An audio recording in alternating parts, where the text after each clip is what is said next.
Uma boa noite a todos. Que Jesus nos abençoe mais uma vez nessa noite, para que assim tenhamos condições de compreender bem a mensagem que nos será transmitida nessa noite, pela espiritualidade maior. Primeiramente, eu preciso falar da minha alegria e da minha emoção de estar aqui numa noite tão especial, aniversário da Christian. Já são aí 8 anos de amizade, mas sabe-se lá na espiritualidade há quanto tempo, não é? Eu tenho certeza, Christian, que o George, agora no Reino das Luzes, está muito feliz com esse momento de hoje, com o trabalho que tem sido desempenhado e com os novos rumos que a casa está tomando, com esse ambulatório. Tenho certeza que o amparo de Jesus não vai faltar em momento algum e os trabalhadores do astral vão estar lá juntos e presentes. E nós, aqui encarnados, podendo ajudar, estaremos também sempre à disposição. Quando nós nos propusemos a falar sobre o tema de hoje, não é? Fazei-me instrumento, onde houver ódio, que eu leve o amor. E eu comecei a pensar e a refletir sobre essa bela oração, que é colocada como a oração de Francisco de Assis, de São Francisco de Assis. E, na verdade, não se tem nenhuma prova de que realmente tenha sido São Francisco de Assis quem tenha escrito ou decantado essa oração. Mas isso para nós não importa. Importa muito mais o conteúdo que ela traz. Importa muito mais a paz que ela nos traz quando nós a ouvimos e quando nós a cantamos. Como que ela consegue serenar o nosso coração e nos dar esperança para um futuro melhor. Nos dar a certeza de que, seguindo essas palavras, nós conseguiremos ter uma vida mais plena, uma vida de amor real. Aquele amor que o apóstolo Paulo descreve como ágape, o amor sem fronteiras, o amor sem barreiras. Não é? E analisando bem as frases dessa oração, analisando bem todos os versos que ela traz, a gente inicia pedindo ao Senhor que nos faça instrumento de paz. Num mundo e no momento em que as pessoas preferem viver em guerra, muitas vezes, guerras ideológicas, guerras políticas, guerras de classe, todos os tipos de guerra, sejam elas através de armas ou de palavras, nós precisamos sim pedir que o Senhor nos ajude a sermos instrumentos de paz nesse momento. O mundo precisa de paz, o mundo precisa de amor, mas precisamos entender a responsabilidade que nós assumimos quando pedimos ao Senhor que nos faça instrumento de paz. É um contrato que eu assino quando eu falo, Senhor, fazei-me instrumento de vossa paz. Nesse momento eu estou dizendo que eu quero levar paz por onde eu passar. Que eu quero trazer serenidade por onde eu passar, aonde eu caminhar. Eu quero ser um ponto de luz, eu quero ser um ponto de equilíbrio, eu quero ser um ponto de harmonia aonde eu estiver. E isso é um compromisso sério. Porque no momento em que nós vemos poucas pessoas dispostas a trabalhar na seara de Jesus, se eu falo isso para Jesus, que eu quero ser um instrumento de paz, ele vai acreditar em mim e vai querer me captar para ser um instrumento de paz na sua obra. É lógico que sim. E eu tenho que estar preparado para isso. Muito mais do que a boa intenção de ajudar, eu preciso saber como ajudar. Eu preciso saber como fazer. E isso está descrito no Evangelho de Jesus o tempo inteiro. É Jesus nos dando exemplos em cima de exemplos de como fazer, de como trabalhar, de como trazer a paz para onde nós precisarmos, de como fazer para que esse mundo seja mais harmonioso no seu dia a dia. Então já começa aí. Essa oração já começa com essa responsabilidade. Mas ela continua. Ela vai se adentrando cada vez mais no nosso íntimo. Ela vai se aprofundando cada vez mais no nosso compromisso. O compromisso vai ficando mais sério. Porque na frase seguinte eu peço que aonde houver ódio, que eu leve o amor. Gente, já pararam para pensar na profundidade que é isso? Num ambiente de ódio, eu quero ser o amor, eu quero ser aquele que ama. Muito mais do que aquele que é amado, eu quero amar primeiro. Quando muitas vezes nós esperamos ser amados o tempo todo, mas não nos dispusemos a amar. Não nos dispomos a ser aquele que ama, mas eu quero ser amado. Porque amar é muito difícil. Aprender a amar é complicado. Aprender a amar é principalmente respeitar o outro em todas as escolhas que ele fizer na sua vida. Mesmo aquelas em que eu achar que ele está errado.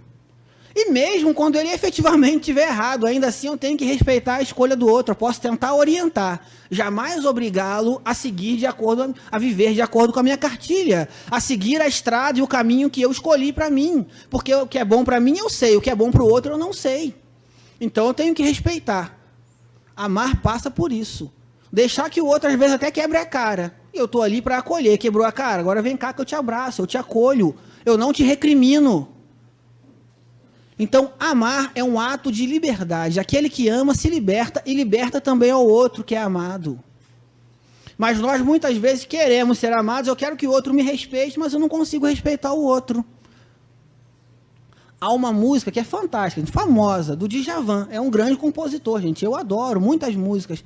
Mas tem uma música dele, uma frase de uma música dele, que a mim, quando eu escuto, me incomoda um pouco. Ele diz, vem me fazer feliz porque eu te amo. Mas como assim?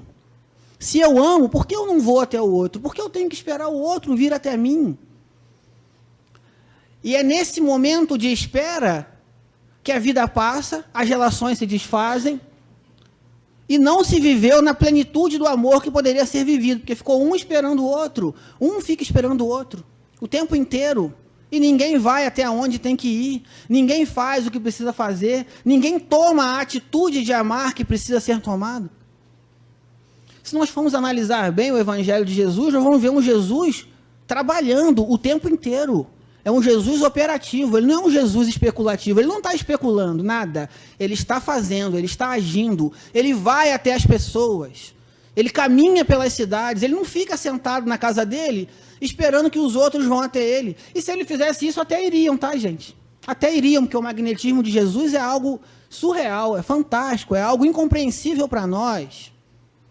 Então as pessoas iriam até ele se ele ficasse sentadinho no canto dele lá esperando. Mas não, ele quer dar o exemplo, ele vai até as pessoas, ele visita as cidades, ele conversa olho no olho, ele liberta através do seu amor. O amor de Jesus é libertador. Ninguém que teve um contato com Jesus saiu da mesma maneira que chegou. É lógico, muitos não modificaram suas vidas na profundidade que deveriam modificar, ou que poderiam modificar, mas saíram influenciados e afetados de alguma forma de um contato com Jesus, porque era o contato com o amor. O amor olha profundamente dentro de cada um de nós e nos modifica, e nos impulsiona, e nos motiva, e nos leva a caminhar mais, nos leva a querer trabalhar ainda mais na obra de Deus, e é uma obra de Deus que começa pela reconstituição de nós mesmos, é a reconstrução interior nossa, começa por aí. O amor me faz me reconstruir, me reeducar. Ele reergue aquilo que está destruído. Ele reconstrói aquilo que precisa ser reconstruído. E ele joga fora, elimina aquilo que já não serve mais. Tem lixo emocional que a gente carrega, gente, que não serve mais para nada. Nem para ser reciclado serve. Tem lixo que a gente tem que jogar fora mesmo. Não adianta ficar com aquilo. Só prejudica, só entope, só entulha. Não é assim, a gente olha lá um guarda-roupa todo desarrumado, começa a arrumar, daqui a pouco acha papel que já deveria ser jogado fora há muito tempo, mas está ali entulhando, ocupando espaço. E quanto mais lixo eu carrego comigo, quanto mais coisa velha eu deixo entupindo na minha vida, menos espaço para o novo a minha vida vai ter. E eu preciso abrir espaço para que coisas novas aconteçam. Eu preciso jogar fora aquilo que é velho para que coisas novas entrem. Não adianta. Não ocupam o mesmo lugar no espaço. As coisas são assim. É necessário que a gente permita que o novo aconteça. E esse novo vai acontecer através desse encontro com o amor. Então, nessa frase tão curta, nos traz um momento de reflexão de profundidade muito grande. Porque eu estou pedindo que aonde estiver o ódio, que eu seja o amor naquele lugar, que eu leve o amor ali. E aí as situações vão acontecer, diversas situações, que no primeiro momento são de desarmonia, mas que são para me testar, para que eu realmente seja o amor naquele lugar, para que eu realmente seja o ponto de equilíbrio daquela situação. E quantas vezes a gente vai questionar a Deus, mas por que eu estou passando por isso? Eu não devia estar passando por isso, eu não pedi isso. Ah, pediu sim. Você estava lá, Francisco de Assis, e cantou lá, onde houver ódio, que eu leve o amor. Então agora assuma o compromisso que você assinou. E treine isso. Na frase seguinte, olha só que maravilha, a gente continua se comprometendo. Isso é muito bom, gente. Ah, eu estou com medo de, na próxima palestra, eu vou vir aqui domingo que vem, eu estou achando que pouca gente vai cantar essa canção. o contrato, tem gente que não quer assinar o contrato, não é? Porque eu vou pedir para, aonde houver ofensa, eu tenho que levar o perdão. Olha só que maravilha. Onde houver ofensa, que eu leve o perdão. Isso significa que quando alguém me ofender, eu preciso perdoar, gente. Olha só. Mas na verdade a gente canta, Alex, mas eu pensei o seguinte, que era alguém me perdoar quando eu ofendesse, é só isso que eu quero. Eu ofendo, peço desculpa e alguém me ofende, e alguém me perdoa. Mas eu não quero perdoar quando alguém me ofende. A via, às vezes, nós queremos que ela seja só de mão única, mas essa via tem que ser de mão dupla. Se eu quero ser perdoado, eu também preciso perdoar. E preciso perdoar uma pessoa muito especial, gente. Essa é a pessoa que precisa de mais perdão da minha parte. Eu mesmo. Eu preciso me perdoar. Eu preciso me livrar das amarras, da culpa e do pecado, que já não deveriam mais fazer parte da minha vida. Eu já disse isso aqui várias vezes, mas sempre vale a pena repetir. O Espírito Joana de Ângeles diz que culpa e pecado já não deveriam mais fazer parte do nosso vocabulário. São palavras que já não deveriam mais ser ditas por nós. Porque elas só nos prejudicam. Elas só nos colocam para baixo. São amarras que vão nos prendendo. São grilhões que eu vou prendendo nas minhas pernas e eu não consigo sair do lugar. Porque eu estou preso pelo peso da culpa e do pecado. E nós estamos aqui para aprendermos a voar. Para sermos livres. E quem sente culpa e pecado não voa. Não consegue ser livre, gente. E nós já estamos nesse processo há muitas e muitas encarnações. Já é chegado o tempo da gente começar, pelo menos, a despertar um pouco mais para essas questões. Começar a se livrar disso. Se eu não consigo sozinho, que eu procure ajuda na casa espírita, uma ajuda profissional, que seja. O mundo está despertando para isso cada vez mais. E a gente tem que aproveitar esse momento em que as mentes e os corações começam a despertar para isso. E aí eu vou me livrar, porque as situações que aconteceram na nossa vida, gente, já aconteceram. Eu não tenho como mudar. O amanhã, tampouco eu sei como vai ser. Mas o hoje eu sei como ele é. E as situações da minha vida não são nem boas nem ruins. Elas são. Simplesmente são. A vida é como ela tem que ser. Ela é assim e acabou. Não tem jeito. O que é que muda? Muda o olhar que eu tenho sobre as situações que eu passo. Bom ou ruim é a maneira como eu encaro as situações que eu tenho para viver. Não são as situações. É a mesma coisa que um objeto, é a mesma coisa que uma cadeira. Qual é o uso da cadeira? É eu me sentar nela confortavelmente, eu descansar, se eu estiver cansado, muito tempo em pé, eu vou e me sento. Agora, há pessoas que, num ato de violência, pegam a cadeira e batem nas outras. O que é, então a cadeira é ruim porque machucou uma outra pessoa? É claro que não, a cadeira é um objeto. É só uma cadeira, ela não é mais nada. Bom ou ruim é o uso que eu dou a esse objeto. Assim é na nossa vida também, mesmo nas situações mais complicadas. E eu sei que às vezes nós podemos passar por situações terríveis. Eu sei que falando isso, muita gente pode pensar, mas como o Alex não sabe o que eu estou passando agora? Não sabe a situação difícil que eu estou? Como é que ele pode dizer que a situação que eu estou passando agora pode ser boa ou ruim? O que muda é o olhar que eu tenho. Mas é assim mesmo, gente. A situação está aí, está posta na nossa frente. Eu posso me desesperar com ela, desistir de tudo, ou eu posso me encher de ânimo e falar, eu vou vencer, eu vou conseguir. Eu vou lutar e vou conseguir. É uma maneira de eu me transformar, de eu ser um ponto transformador da minha vida. E me transformando, eu ajudo, inspiro outras pessoas a se transformarem também. E aí eu começo a me perdoar. E quando eu começo a me perdoar, eu aprendo também a perdoar o outro. E mais, eu aprendo a não me ofender mais com a atitude do outro, porque eu entendo ele, eu sei, é o momento dele. É só aquilo que aquela pessoa tem para me dar. Aquela pessoa me ofendeu, mas ela não me ofendeu porque sou eu. Porque se fosse outra pessoa, eu ofenderia também, porque nesse momento ela só tem ofensa para dar. Então eu entendo e eu perdoo. É uma caminhada que nós estamos empreendendo para poder aprender a agir assim, tá, gente? Eu também ainda não consigo, eu também estou aprendendo. Eu também estou num momento de aprendizado. Mas é um estágio que nós vamos alcançar, mais cedo ou mais tarde. Depende de cada um de nós. Mas, voltando à fantástica oração que nós estamos falando, mais uma linha do contrato para a gente assinar. Eu já falei que eu quero ser instrumento de paz. Eu já falei que eu quero ser amor aonde tiver ódio. Eu já falei que eu quero levar perdão aonde tiver ofensa. Agora eu estou dizendo que eu quero levar união aonde estiver discórdia. Onde houver discórdia, que eu leve união. Isso é maravilhoso. Isso significa ser um ponto de equilíbrio nas situações divergentes. Está ali aquela confusão, as pessoas estão discutindo, ou estão falando mal das outras. Coisa que eu tenho certeza, ninguém aqui faz. Ninguém fala mal de ninguém aqui. Aqui é todo mundo maravilhoso. E eu tenho que ser ali um ponto de união naquele momento ali. Eu tenho que tentar desviar o foco da discórdia. Mostrar para aquelas pessoas que esse tipo de atitude já não condiz mais conosco, já não faz mais parte da nossa vida. Que a nossa conduta moral já não permite mais agir assim. Será que a gente já está começando a trabalhar isso em nós? Ou a gente ainda bota mais lenha na fogueira? A gente é o ponto de discordância do momento. Na verdade, a discórdia começa comigo. Eu não sou o ponto de união, não. Eu sou o ponto de discórdia.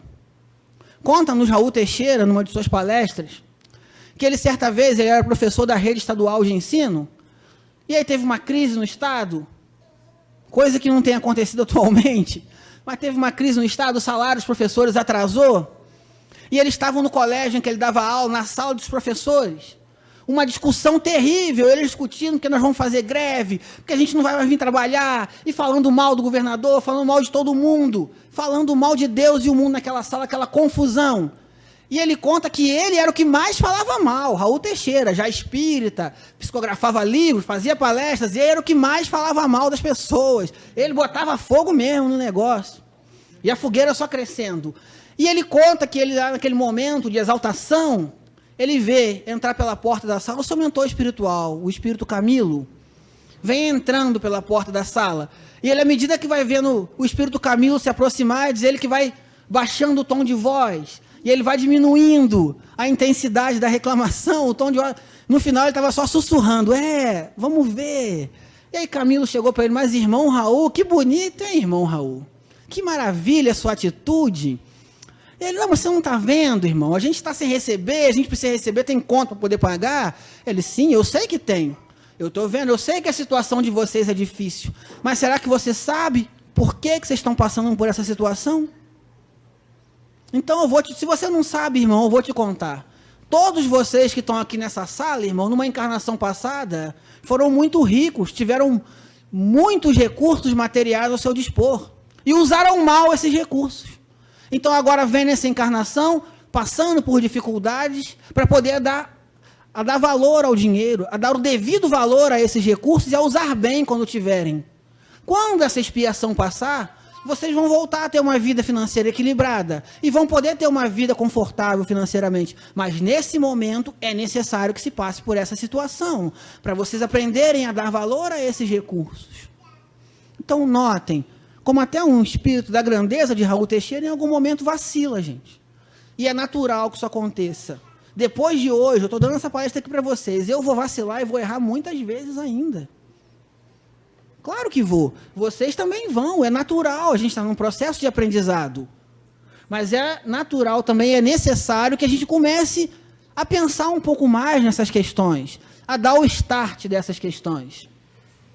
Que a gente comece a se inteirar mais sobre o nosso papel nesse mundo e busque realmente fazer a diferença nesse mundo. Começar pelo menos a empreender essa caminhada de ser diferente nesse mundo.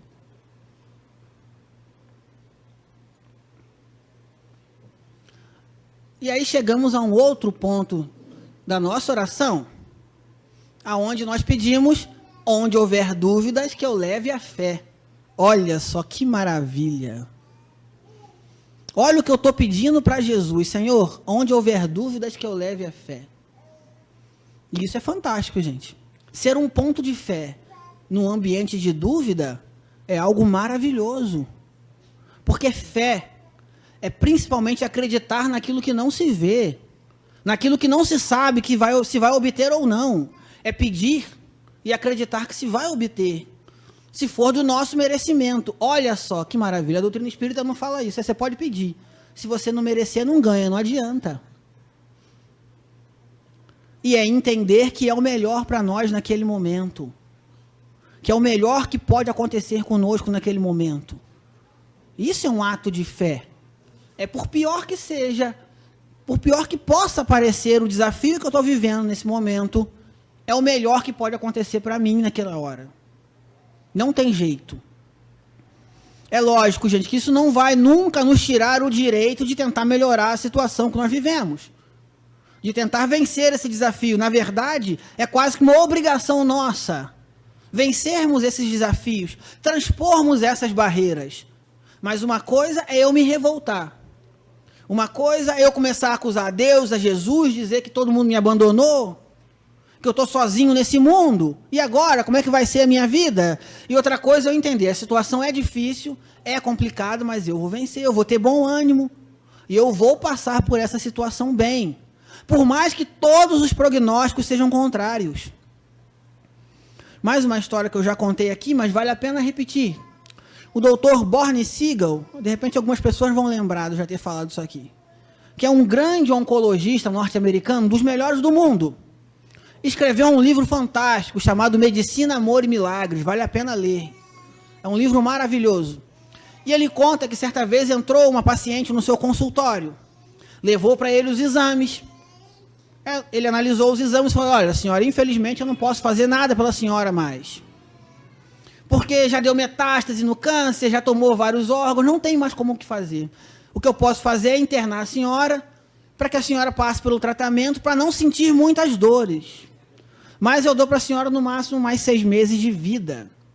E aquela mulher: mas doutor, mas não tem nada que se possa fazer? Ele: senhora, infelizmente não.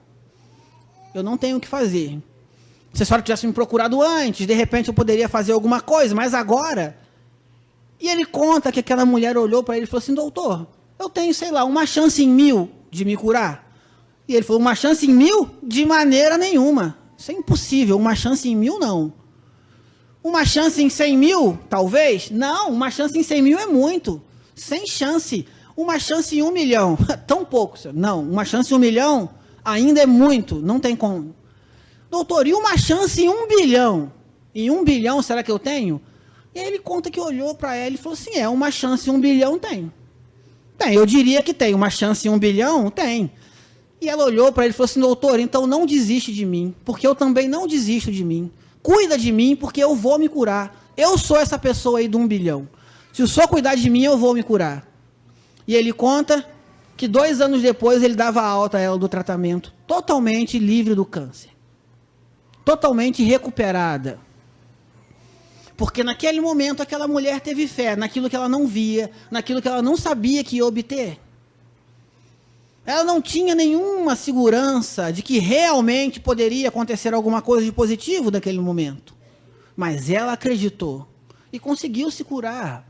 Nós temos no Evangelho a mulher que tinha um grande fluxo sanguíneo, sangrava, mas ela sabia que se ela conseguisse se aproximar de Jesus, tocar nas suas vestes, ela seria curada.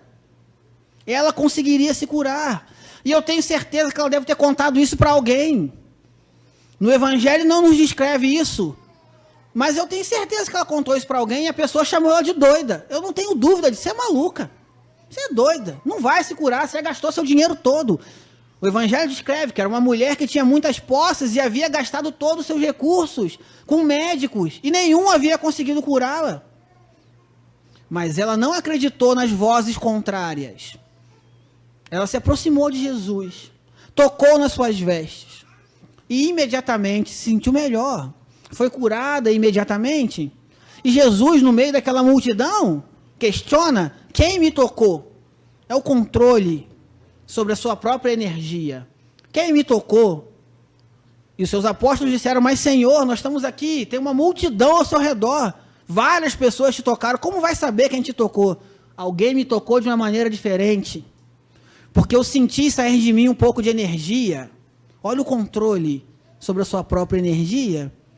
E aquela mulher envergonhada: Senhor, fui eu que te toquei. E ela conta para Jesus a sua história, e Jesus olha para ela, são os olhos do amor. Filha, a tua fé te salvou. Porque havia sido a fé daquela mulher que havia salvo. Quantas e quantas pessoas estiveram com Jesus e não foram curados? Porque não acreditavam verdadeiramente que seria possível. Mas aquela mulher acreditou. Assim como também aquela paciente do Dr. Borne Siegel acreditou que seria possível para ela.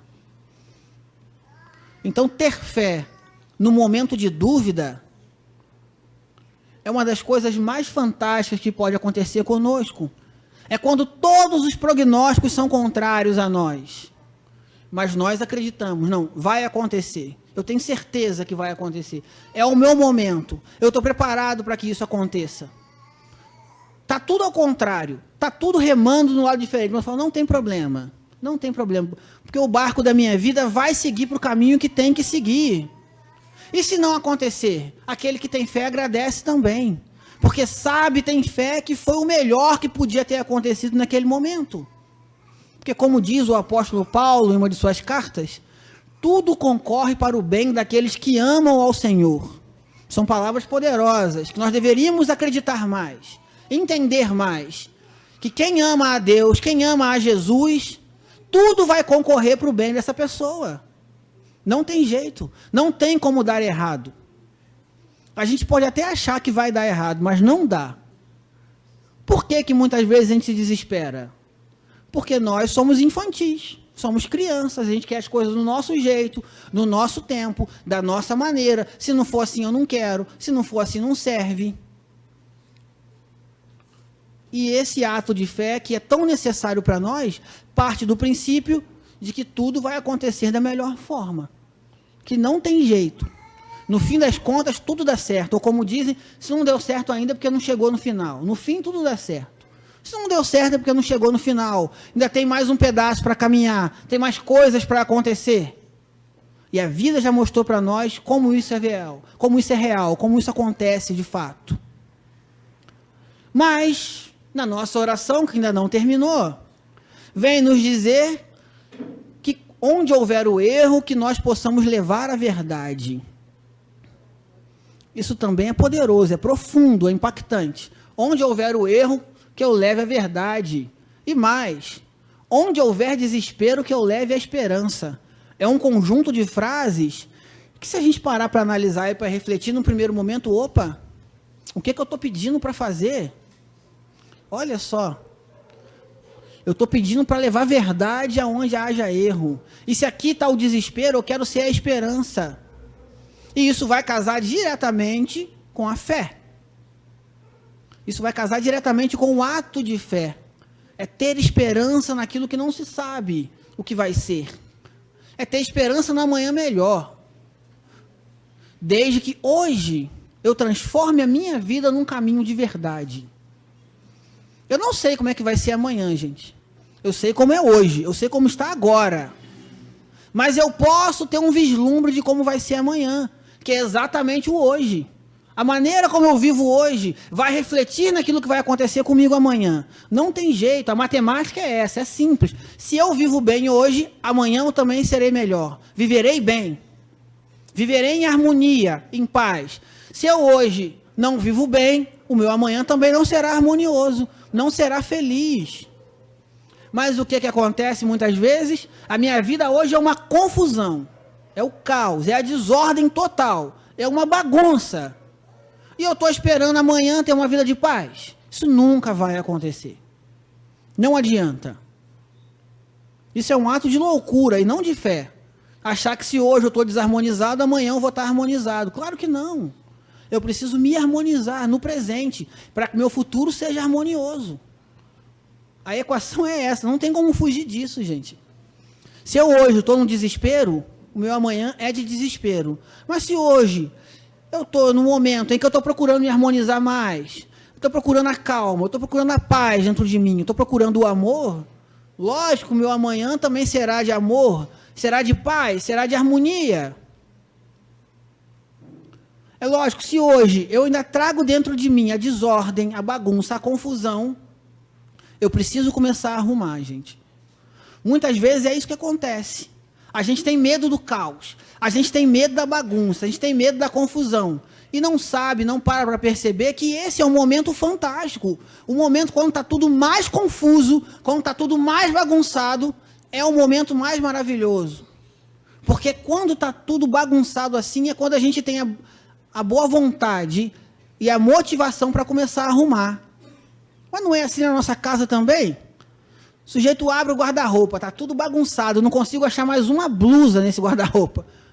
Não tem jeito. Pior do que está, não tem como ficar. Então agora para mim só resta arrumar. Só resta começar a organizar. E aí eu vou organizando as coisas, e aí as coisas vão aparecendo. E as coisas vão se mostrando. Interiormente é da mesma maneira. É assim que as coisas funcionam também.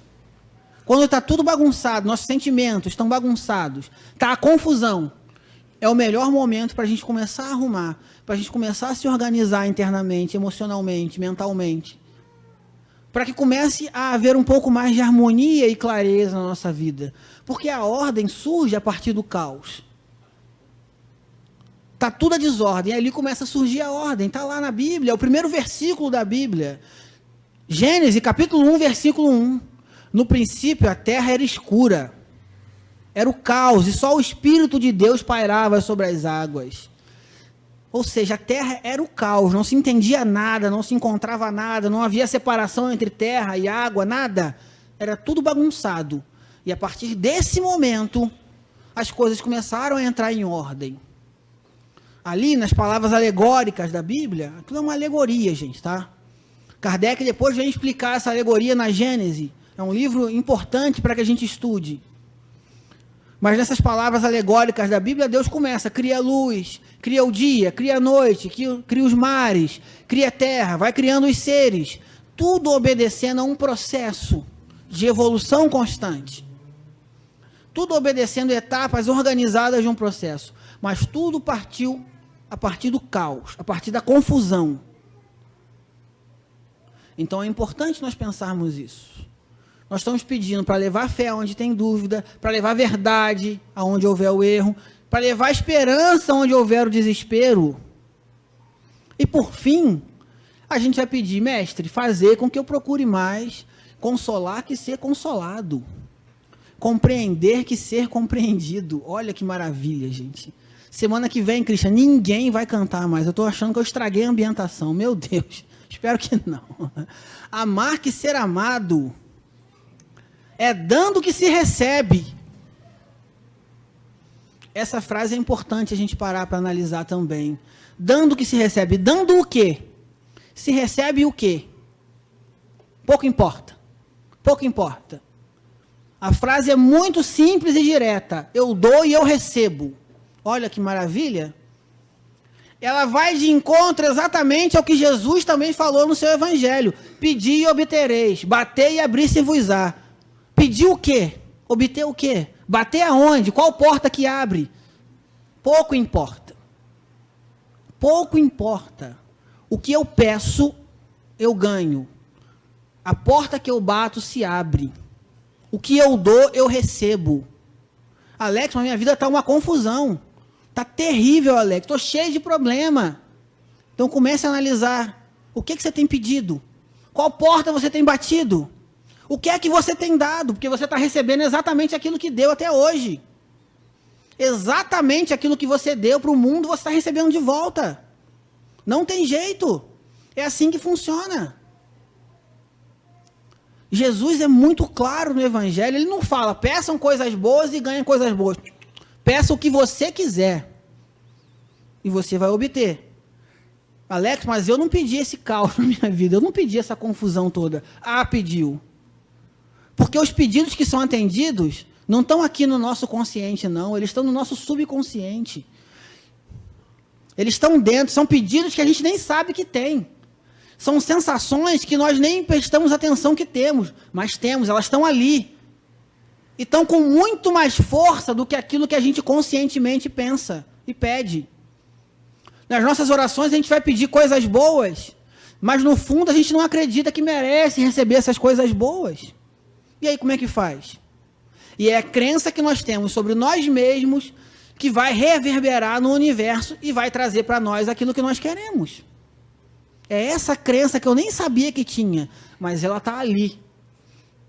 Ela está me acompanhando já há muitas encarnações. Ela já faz parte de mim, eu não tenho consciência de que ela está ali, mas ela está. E é isso que reverbera no universo. É isso que vai entrar em comunhão lá com o fluido cósmico universal. E é através do que reverberar no fluido cósmico universal, na matéria básica de tudo do universo, vai reverberar lá e vai voltar para mim. E às vezes eu não sei que eu pedi aquilo, porque eu não parei para me conhecer um pouco mais, eu não parei para entender quais são os meus sentimentos. Eu não fiz essa viagem profunda de autoconhecimento que é tão necessário fazer, que é fundamental fazermos, que é primordial para a nossa evolução fazermos. Mas é cavar de verdade, gente, é se entender e se conhecer de verdade, sem medo. A gente começa a empreender essa viagem interior. Mas logo no início da viagem a gente fica com medo do que descobre, fica com medo do que vê. E aí para por ali. A gente tem medo de usar o método de Santo Agostinho. Está lá descrito, fazer o que eu fazia nos dias em que estive na Terra. Todos os dias eu olhava no espelho e me perguntava o que eu havia feito de bom para continuar fazendo e o que eu havia feito de ruim. Se eu havia traído algum irmão, ofendido alguém, para me corrigir no dia seguinte. E a gente vai olhar no espelho e vai começar a se questionar. Mas a gente vai perceber que a nossa vida não está da maneira como nós achamos que ela deveria estar. Que as nossas atitudes não são as atitudes que nós achamos que deveríamos já conseguir ter. E aí a gente se assusta. E fica com medo e para. E aí não chega no fundo. A gente tem medo de chegar no fundo do poço. Na verdade, o fundo do poço deveria ser o nosso objetivo. Cavar.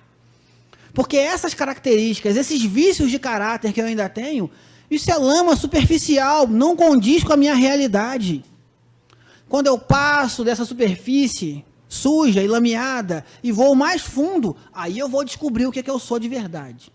Aí eu vou chegar na minha essência, que é a essência divina, que é de criatura criada por Deus, é a energia de Deus que flui através de nós, que nos anima. E Deus não criou ninguém perfeito não, gente. Deus não criou ninguém ruim, não. Criar simples e ignorante é diferente de alguém ruim, de criar ruim.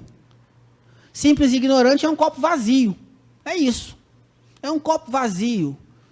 Não é bom nem ruim, é só um copo vazio. E é assim que nós fomos criados, copos vazios. E a gente vai se enchendo com o passar do tempo. Hora de coisas boas, hora de coisas não tão boas. Mas nós somos criados simples e ignorantes com o intuito de aprender, de evoluir, de crescer, de se melhorar, de transpor barreiras, de vencer obstáculos, vencer desafios. É para isso que a gente está aqui. E no fim, vem essa oração nos dizer que é morrendo que se vive para a vida eterna.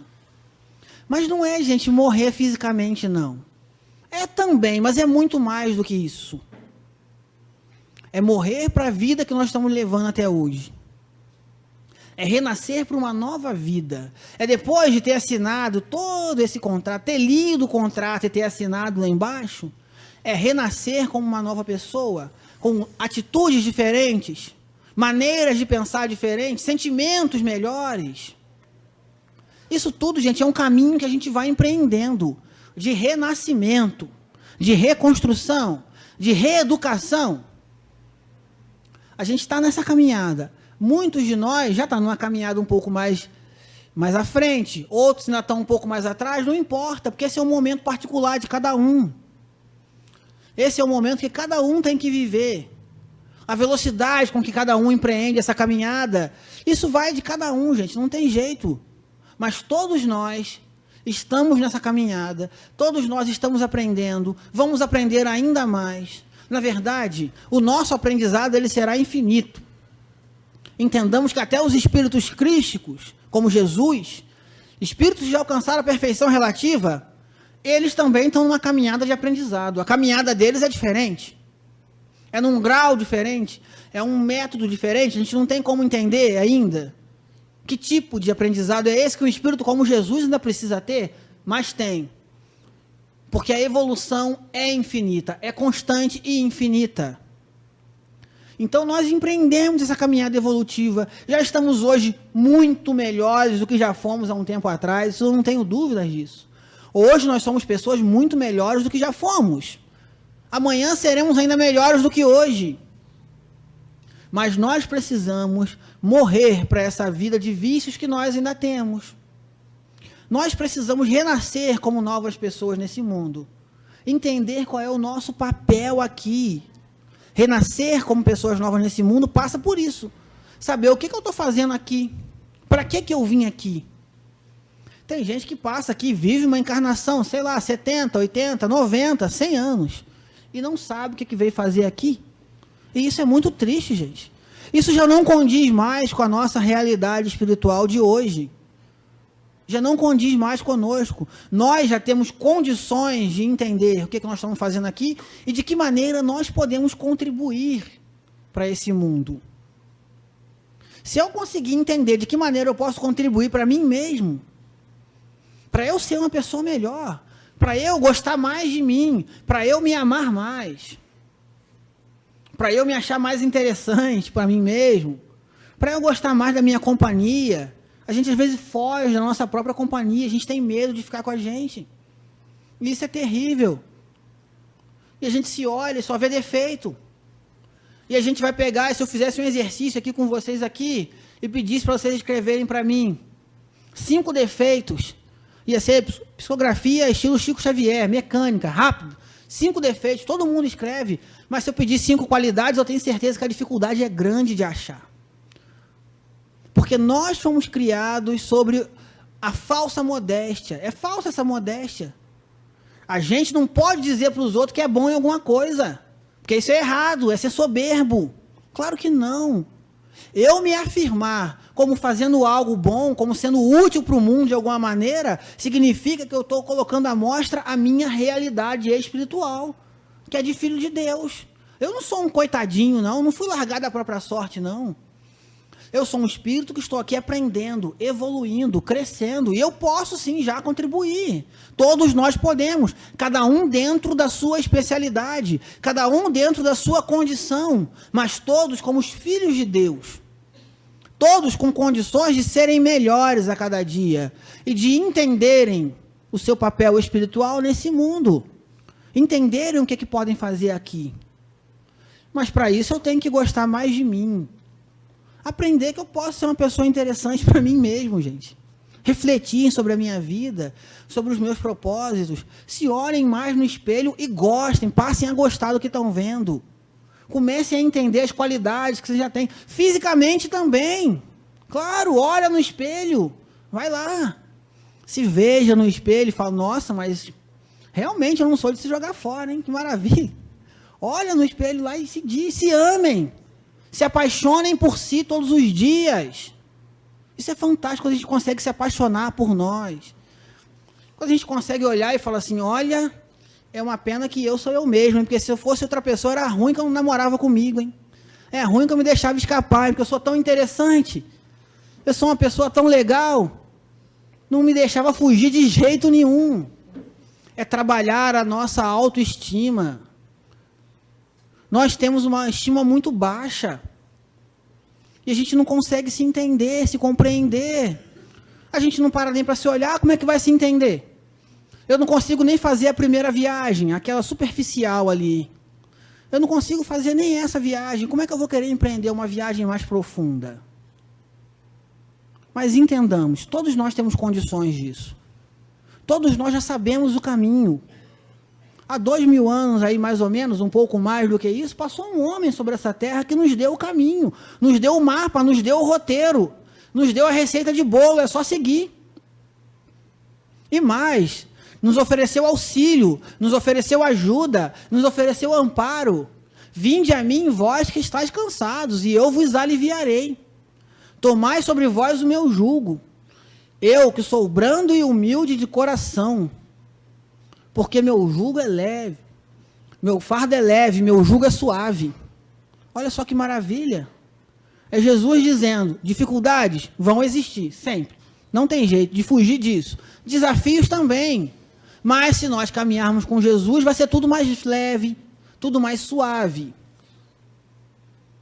Agora, se nós insistirmos em deixar Jesus de fora das nossas vidas, aí realmente fica impossível para nós. Fica insuportável para nós.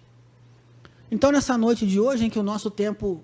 Está certo o relógio, Christian? Acho que não, está errado esse relógio. Na noite de hoje, em que o nosso tempo, infelizmente, já se finda, foi um prazer estar com vocês aqui, gente. É sempre maravilhoso poder estar com vocês aqui e compartilhar desses momentos. Gostaria muito de agradecer a Deus por essa oportunidade de nos ter criado, nos dar essas oportunidades de encontro. A Jesus, por ser esse modelo, esse guia para as nossas vidas, ser esse exemplo. A espiritualidade maior, pela inspiração da noite de hoje, pela condução desses trabalhos. Sem o amparo espiritual, nada disso é possível, gente. Nem o meu trabalho aqui, nem o trabalho da casa, nem a presença de vocês aqui é possível.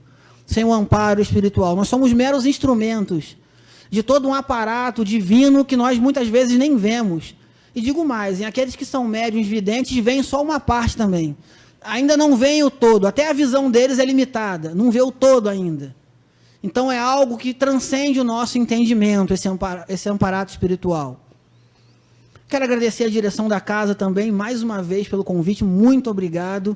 Ainda mais numa noite tão especial como essa, que Jesus possa te abençoar muito, Cristian, abençoar seu trabalho, seus projetos no bem, e que muitos anos de trabalho ainda venham pela frente, né? E agradecer a cada um de vocês que se dispôs a ter a boa vontade de estar aqui na noite de hoje. Isso é maravilhoso, gente. Vocês saíram de casa, ninguém obrigou vocês a estar aqui. Quer coisa melhor do que essa? Ninguém nos obrigou a estar aqui, também ninguém me obrigou a estar aqui, não. Eu poderia ter recusado o convite, mas eu quis estar aqui. Vocês também quiseram estar aqui, e hoje nós temos uma noite feliz, compartilhando de um banquete espiritual que foi preparado para nós. Desde quando nós nos dispusemos a estar aqui, a espiritualidade já estava lá cuidando de nós. Então, muito obrigado mesmo, que Jesus possa abençoar a semana que se inicia de cada um, possa iniciar seus projetos, abençoar seus projetos no bem, que vocês sejam realmente muito felizes na vida de vocês. Que assim seja, graças a Deus.